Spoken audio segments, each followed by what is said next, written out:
Yo, namaste, very good afternoon everyone. Welcome again to my YouTube channel GK Law Classes. So in the previous video we have started with the Bharatiya Sakshi Adhiniyam and we have concluded it at section number 12. So आज हम section number 12 से ही आगे जो है proceed करेंगे. Again I am telling you all जिसने previous video को check out नहीं किया वो जाके उन्हें check out कर सकते हैं. कोई भी doubt हो comment section में लिखिए और videos को like and share करना बिल्कुल भूलिएगा मत. चैनल को फटाफट से जाके सब्सक्राइब कर लीजिए. इसी के साथ इम्पॉर्टेंट नोटिस कि हम सिर्फ इम्पॉर्टेंट सेक्शंस ही बीएसए के कवर करेंगे, पूरे के पूरे सेक्शंस कवर नहीं करेंगे. सो आइए without any delay let's proceed with section number 12 that talk about facts showing existence of state of mind of body bodily feeling. तो इसके अंदर कौन सी आपकी स्टेट ऑफ माइंड है, इनके नाम आपको याद रखने होंगे एज इट इज. जहाँ जहाँ पे स्टूडेंट में क्वेश्चन मार्क ऐसे साइन बना दूंगी, ठीक है, तो वहाँ पे आपको उस चीज़ को मार्क कर लेना होगा कि वो सेक्शन अल्ट्रा इंपॉर्टेंट है, उसमें से डेफिनेटली क्वेश्चंस जो है पूछे जाते हैं. अगर आप लोग जो है इस टाइम पे SJVN के पेपर की तैयारी कर रहे हैं फॉर MT लॉ ऑल्सो, तो उसमें भी ये वाला पर्टिकुलर एक्ट जो है आएगा. राइट स्टूडेंट्स, तो आइए शुरू करते हैं. कहते हैं the fact showing the existence of any state of mind. कौन सी स्टेट ऑफ माइंड यहाँ पे मार्क कीजिए. Number 1 intention, knowledge, good faith, negligence, rashness, ill will, good will towards a particular person, or showing the existence of any state of body, bodily feeling are relevant when the existence of such state of mind, body, bodily feeling in issue or relevant. तो इसका एक example देखते हैं और समझने की कोशिश करते हैं इस चीज़ के अंदर. A sues B for damage done by the dog of B. A ने B को सू कर दिया, कोर्ट में ले गया किस चीज़ के लिए, फॉर द डैमेज जो उसके डॉगी ने किया है to the A. Now which B knew to be ferocious. अब उसे पता है कि वो थोड़ा सा ऊपर का पेच नहीं है उस डॉगी का, तो मतलब वो खतरनाक सा कुत्ता है बहुत ज़्यादा. The fact that dog has previously beaten X, Y, Z and that they had made complaint to B are relevant. तो previous जो आपका conduct है, previous आपको पता है कि जो आपका डॉगी है वो कैसा है और आपको ऑलरेडी उसकी कंप्लेंट आ चुकी हुई है, डिस्पाइट दैट आपने वो चीज़ नहीं बताई. So A's reaction for suing B was genuine and the fact showing that he has bitten the XYZ, वो सारे यहाँ पे रेलिवेंट फैक्ट आ जाएंगे. कैसे वो आपकी बॉडी और बॉडीली फीलिंग्स को जो है वहाँ पे एक्सप्लेन करें. ऑब्वियस उन्हें काटा होगा तो उन्हें डर होगा, गुस्सा होगा, there was negligence on the part of B as well as they have an ill will by XYZ towards B in that area. तो यहाँ पे बॉडी और बॉडीली फीलिंग जो है वो एक्सप्लेन की जा रही है, बॉडीली फीलिंग्स जो है वो यहाँ पे बताई जा रही है. So all the facts which are forming the part of bodily feeling वो सारे रेलिवेंट फैक्ट हो जाएंगे यहाँ पे. So illustration is again very important when you are covering the Bharatiya Sakshi Adhiniyam. I am repeating again. So अगले चलते हैं, आगे आता है admission defined section number 15. So another important section. Admission क्या होता है. अब दो वर्ड होते हैं आपके पास, एडमिशंस, कन्फेशंस. ठीक है, एडमिशन होता है मान देना, कन्फेस होता है पुलिस के सामने आपने जो हरकत की है उसको एडमिट वहाँ पे कर जाना. बहुत ही माइन्यूट सा डिफरेंस होता है इस चीज़ के अंदर. एडमिशन हम किसी के भी सामने कर सकते हैं, कन्फेस यूजुअली पुलिस के सामने किया जाता है कि आपने वो क्राइम कमिट किया है कि नहीं किया. अब सेक्शन 15 बताता है an admission is a statement. ठीक है, ऑफ कोर्स स्टेटमेंट ही होगी, ईदर ओरल और डॉक्यूमेंट्री और कंटेन्ड इन इलेक्ट्रॉनिक फॉर्मेट. अब न्यू क्रिमिनल लॉ कहता है डिजिटल इलेक्ट्रॉनिक फॉर्मेट के भी सारे एविडेंसेस वैलिड होंगे. Which suggest an inference as to any fact and issue और रेलिवेंट फैक्ट, जिससे जो है आप यहाँ तो अंदाज़ा लगा सकते हैं कि this is the point of contention between the two parties और they are so relevant forming the part of same transaction और otherwise also, and which is made by any person and under circumstances hereafter mention. हम उसे कहेंगे admission. सो हम आम चलते हुए किससे बात कर रहे हैं, अब हमें नहीं पता चला कि उसने मर्डर किया हुआ, पर वो जनरल ही बातों बातों में इस चीज़ को बताता है कि उसने हथियार खरीदे, उसको पैसे आए, पर उसने ये नहीं एडमिट किया वहाँ पे कि मैंने मर्डर किया है कि नहीं किया है. तो ये बात कि उसने हथियार इकट्ठे किए हैं, उसे पता चला कि सुपारी मार्केट में चल रही है, तो these are the admission done to third party area. So difference between admission and confession is an important question. इसमें से डेफिनेटली आपसे क्वेश्चन पूछे जाते हैं. सो इसका केस लो देखिए, Hanumant Narayan versus the state of Madhya Pradesh. I repeat, Hanumant Narayan versus the state of Madhya Pradesh 1975 is an important case जब हम एडमिशन्स की बात करते हैं. आगे चलते हैं, अगला सेक्शन. अगला सेक्शन है number 20, when oral admissions as to content of document are relevant. Sometimes आप डॉक्यूमेंट प्रोड्यूस नहीं कर पाते, बट जिससे उस डॉक्यूमेंट की पूरी नॉलेज होती है उसके ओरल एविडेंस भी वो दे सकता है। Oral admission as to the content of document are not relevant unless until the party proposing to prove them show that he is entitled to give a secondary evidence of content of such document hereinafter contained और unless genuineness of document is produce. So basically oral जहाँ पे कोई भी document है, जब हम कहते हैं कि डॉक्यूमेंट को जो है कोर्ट के अंदर प्रेजेंट किया जाए इन ऑर्डर टू प्रूव या उसे एज एन एविडेंस प्रेजेंट किया जाए अपनी बात रखने के लिए, बट द पार्टी स्टेट्स कि उसके पास ओरिजिनल डॉक्यूमेंट यहाँ पे नहीं है, सो वो ओरल एक जो है उसका एविडेंस दे सकता है। ही हैज़ अ राइट कि वो सेकेंडरी दे सकता है, यानी सर्टिफाइड उसके पास कॉपी है चाहे ओरिजिनल नहीं है। In that regard also that oral admission की मैं सेकेंडरी एविडेंस दे सकता हूँ, I have a certified copy.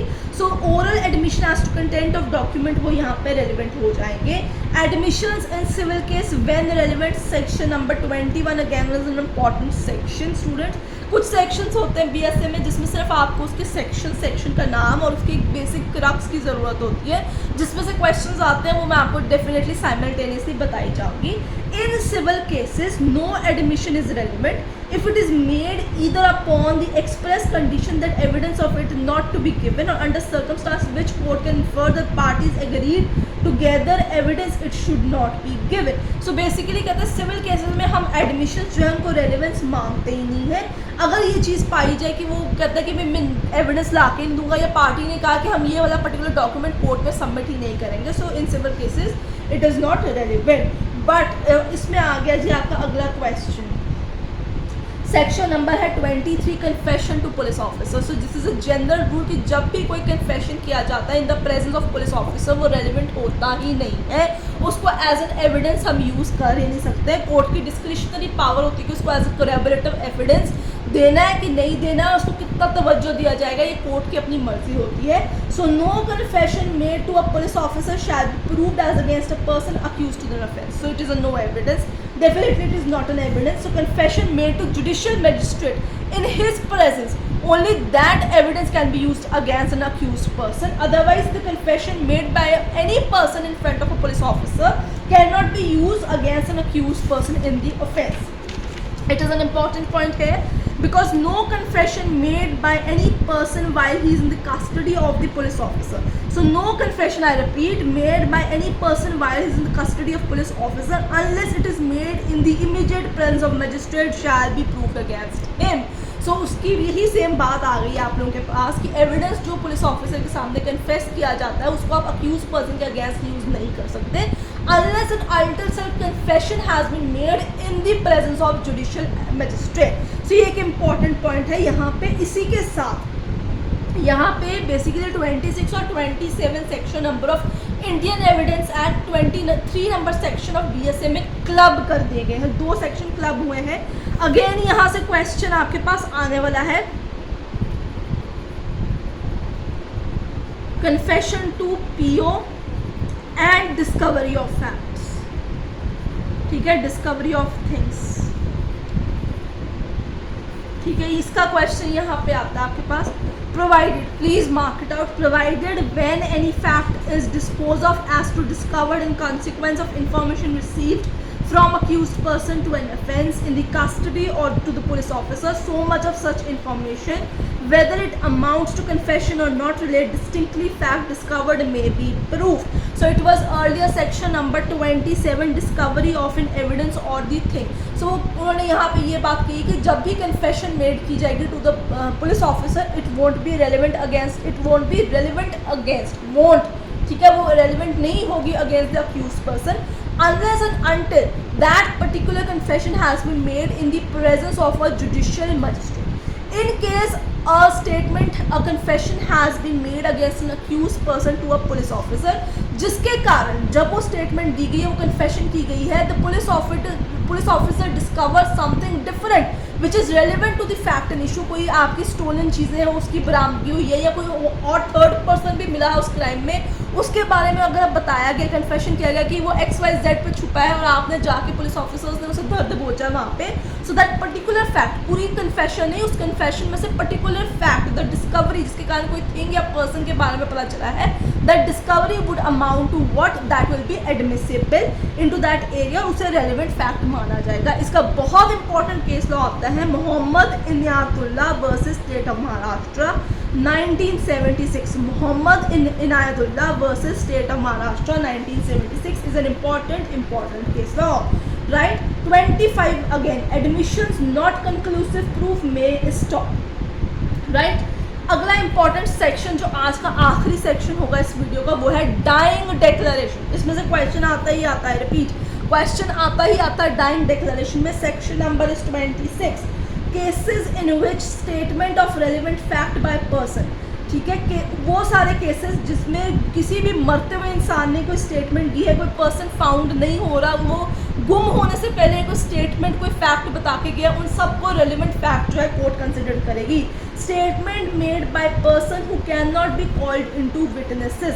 So dying declaration इसका दूसरा नाम है। सेक्शन नंबर है 26, statement either in a written or verbal format made by person who is dead at the time when he was dying, जो statement बोल कर गया है कि किसने मेरा murder किया, in case a murder has been committed या accident has been committed, he knows। so मरने से पहले जिसका नाम लेके गया हम उसे dying declaration ही calculate करते हैं। the person who cannot be found if anything has been said before he went missing or who has become incapable of giving evidence or whose attendance cannot be procured without any amount of delay or expense, under which circumstances of the case appear unreasonable, are themselves relevant fact in the following cases named। Please mark it very essential important section of DSA। कहते हैं जब भी कोई statement दी जाती है regarding the cause of the death और as to any circumstances जिसके कारण एक डाइंग पर्सन की डेथ हुई है, in which the cause of that person death comes to question, such statement are relevant whether वो बंदा जो है उस टाइम पे मरने से पहले खुद बोल कर गया है या अगर अपने डॉक्टर को भी बता के गया या नियर रिलेटिव को भी बता के गया तो हम उसे डाइंग डिक्लेरेशन वहाँ पे कॉन्स्टिट्यूट करेंगे, that will be a relevant fact. When statements are made by such person in ordinary course of business, in particular when it consists any entry or memorandum made by book kept in ordinary course of business in discharge of his professional duties, तो वो जो भी जाने से पहले statement या duties mark की होगी, सिग्नेचर मार्क की होंगे, हम उन्हें जो है रेलिवेंट फैक्ट ही मानेंगे।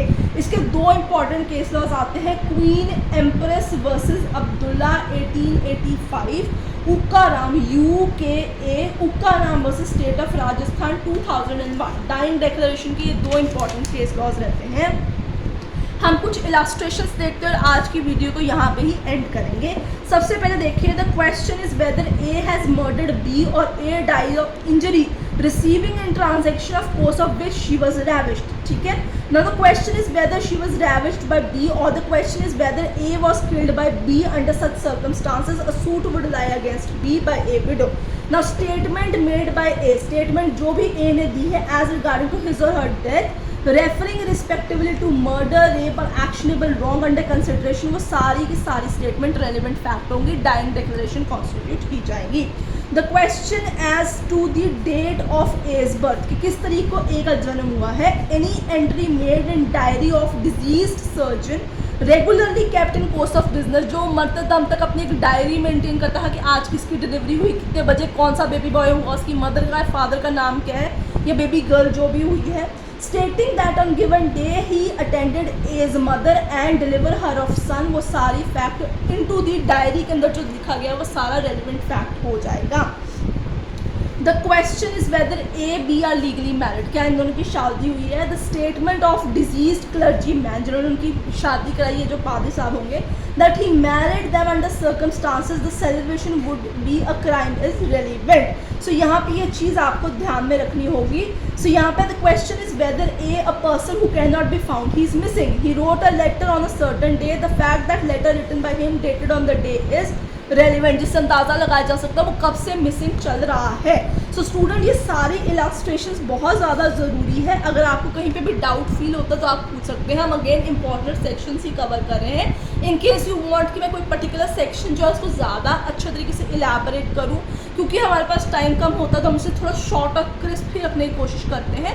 बट अगर आप फिर भी चाहें तो आप कमेंट सेक्शन में मेंशन कर सकते हैं। इसी के साथ आज की वीडियो को हम यहीं पे एंड करेंगे। वीडियो पसंद आए तो लाइक शेयर डेफिनेटली कीजिएगा एंड प्लीज़ जैसे चैनल सब्सक्राइब नहीं किया फटाफट से जाके हमारा चैनल जो है सब्सक्राइब कर लीजिए। I will see you next.